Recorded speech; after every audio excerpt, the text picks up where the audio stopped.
it's time to do the cut test on the Para 3 in CTS-BD1N.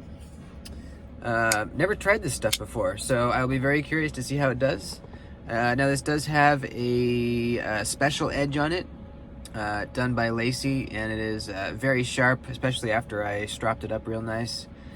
So that's giving it a little bit of an advantage over other knives that I test, but just view this as a standalone video testing this particular knife and seeing how the edge retention is on this BD1N stuff. I know that I already know it's kind of like a mid-grade blade steel, so if I really end up liking the Para 3, I might, most likely will, buy another one with an upgraded blade steel. If I could get Maximet like I have on my Native 5, that would be sweet. I don't know if they have a K390 one, but that'd be cool too. There's a lot of options. But yeah, let's go out and see how it cuts. Okie dokie. Let's try out this BD1N stuff. I hear it's a mid-grade steel. I heard some people dislike it. Says it goes dull real fast. Other people say it's pretty okay. Others like it, so who knows? We're gonna have to just find out for ourselves here. Like I said, this is not a factory edge, so it has that going for it. But, you know, we should still be able to see how the edge holds up. It is a high polished edge, so, you know, that does make a difference too. Starting with the regular cardboard here. No surprise here, just, you know, going through it very, very easily.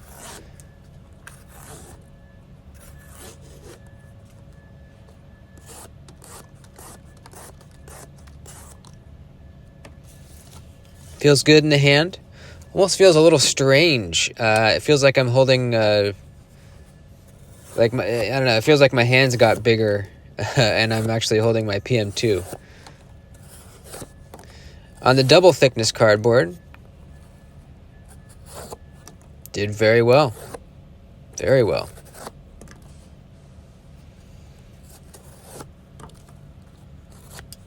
But that's to be expected, you know. It's pretty thin blade stock, full flat grind, typical, you know, typical Spyderco stuff here.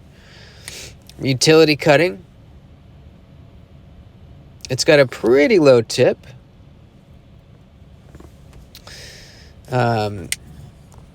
Yeah, I mean, the Spyderco leaf-shaped blade is really genius because just the way that they do them and how they're positioned in relation to the handle, the tips are almost always like pointing downward almost, even though they have some belly.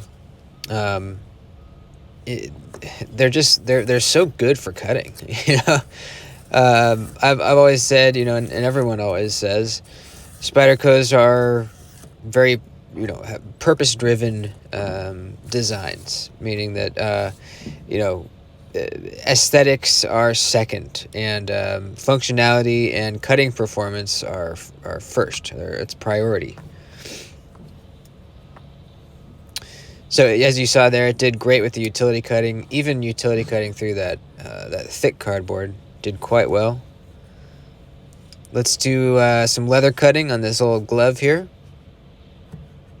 using that belly. And it's doing very well here too. Nice and clean, easy. Not using too much muscle to push down into the cut. Very good.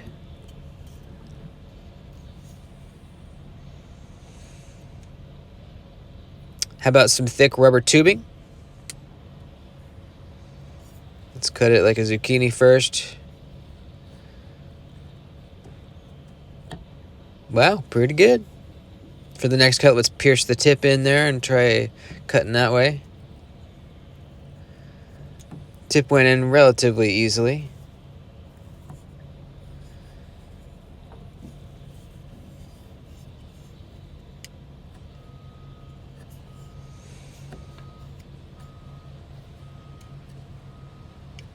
Spyderco is just the best, man. there's a reason why most knife guys that are, and gals, most knife people that are really into knives and have been for a while, love Spyderco. There's a reason for that. It's not just because they look, not just because of how they look. They have an interesting aesthetic. It's because they are very quality knives, and they're consistent. They are very consistent with their heat treatments, with their fit and finish, with you get an occasional wonky grind, edge bevel once in a while, but I've only seen one really bad one in my whole life. And you just, if you want a quality cutting tool with the best steel possible, Spyderco. Go to Spyderco. Did great with the Cecil rope. Let's try this old hose, almost like a fireman's hose. Nylon, woven nylon exterior and a rubber interior.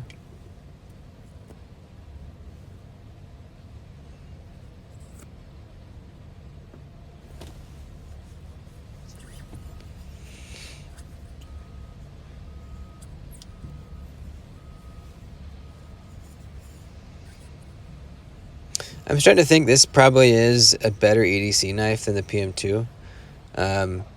It really does everything the PM2 can do, just as easily. And you don't, at least for what I do, I really don't need that extra blade length that you get with the PM2 or the extra handle length. So I feel like this is kind of at least for me, this is kind of just a better PM2, better EDC size. Let's cut this 2-inch heavy-duty strap. A little over halfway, not too bad. It's about what I expected. This is it's a pretty short blade here, not much edge, so it really can't get all the way through. Not enough edge there. About halfway through on that second try.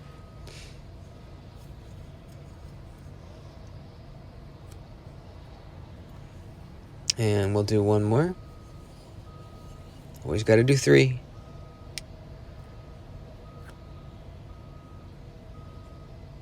A little over halfway again.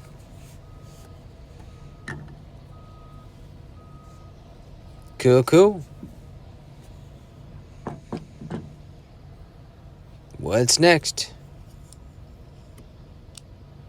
I think that's it. Let's get the paper out and see how this freaking blade steel did. Didn't feel like it was getting dull.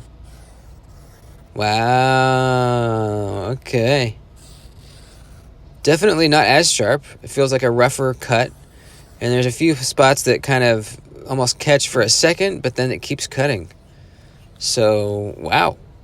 I'm surprised after hearing, it's a mid-grade steel and, hearing people say it goes dull quickly. Not in this case. In fact, let's see if we can get it dull. Let's chop on this wood for a little bit.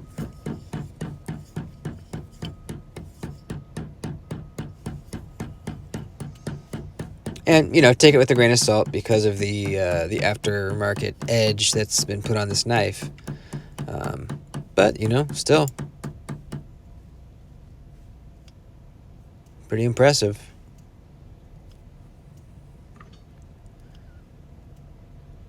Let me spine whack it too while we're at it, just to make sure. I think I'm going to probably start doing this in my cut test videos. Just because, people are starting to realize that frame locks are also failing sometimes too, and I think it's a good thing to know.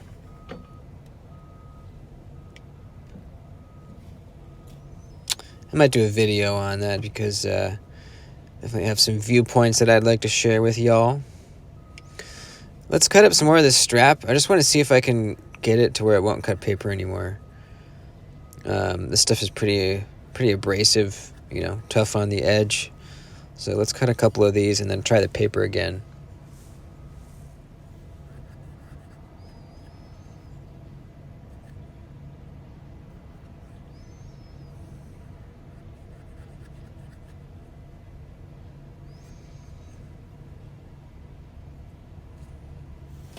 All right, that ought to do something.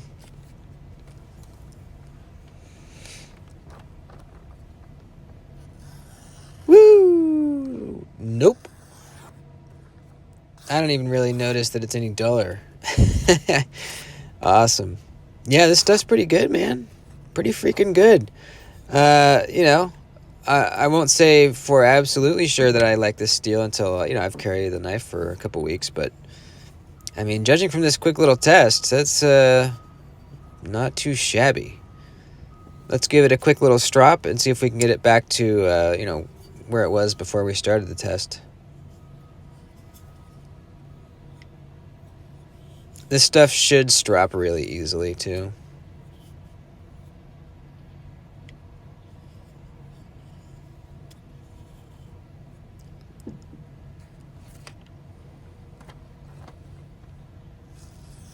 Oh, yeah, dude. We're back to doing the wavies. Oh, yeah, this is good. That's as sharp as it was before we started. Absolutely. Awesome. Well, yeah, that was great. I have no complaints. Yeah, I think I'm going to like this knife. I really do.